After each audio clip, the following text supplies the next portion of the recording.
New સાણી road છે, Reliance પ્રેસના સામે. આની અંદર જે ફાજલપુરથી 900 mmની જે ફીડર લાઈન જાય છે એનું લીકેજ છે, એટલે એનું રિપેરિંગ આપણે ઇમરજન્સીમાં અત્યારે ચાલુ કરાવેલું છે.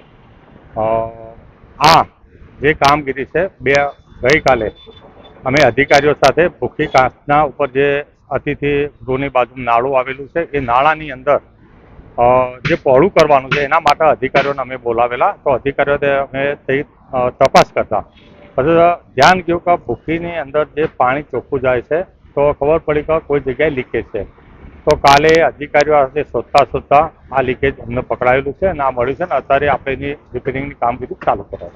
ખરેખર મારા વિસ્તારના લોકો માટે તથા જે ફાજલપુર ફ્રેન્ચવેલનું જે પાણી જે વિસ્તારમાં જઈ રહેલું એ લોકોને મને ખબર છે કે લો પ્રેશરથી પાણી આવતું જ હશે. કેમ કે આજ જે ફ્રેન્ચવેલ ઉપર જે આપણા 6 ફ્રેન્ચવેલ ચાલવા જોઈએ એની જગ્યાએ 5 ફ્રેન્ચવેલ ચાલુ છે, એક ફ્રેન્ચવેલ બંધ છે. અત્યારે એનો ત્વરિત કામગીરી ચાલુ છે. એક ફ્રેન્ચવેલથી કમસે કમ 10 થી 12 ml પાણીની આપણા જે સાણી જકાત નાકા, સમા, જેલ રોડ, લાલબાગ ટાંકી આ જગ્યાએ પાણીની જે ઘટ પડે છે એ 12 ml ઘટ છે, એના લીધે લો પ્રેશર છે.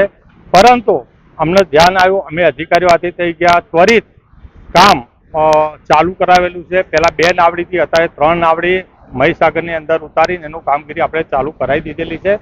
બીજું 2 દિવસ પહેલા 17 કલાક એ પંપ ચાલુ કર્યો તો પાણી ઓલરેડી ઉઠાવવાનું ચાલુ કર્યું, પરંતુ જો એ ચાલુ રાખવાથી હજી નીચેના જે રેડિયલ આવે છે એની કામગીરી બાકી છે. જો એ ચલાવવાથી તો ફરીથી પાછું આ પ્રોબ્લેમ આવે.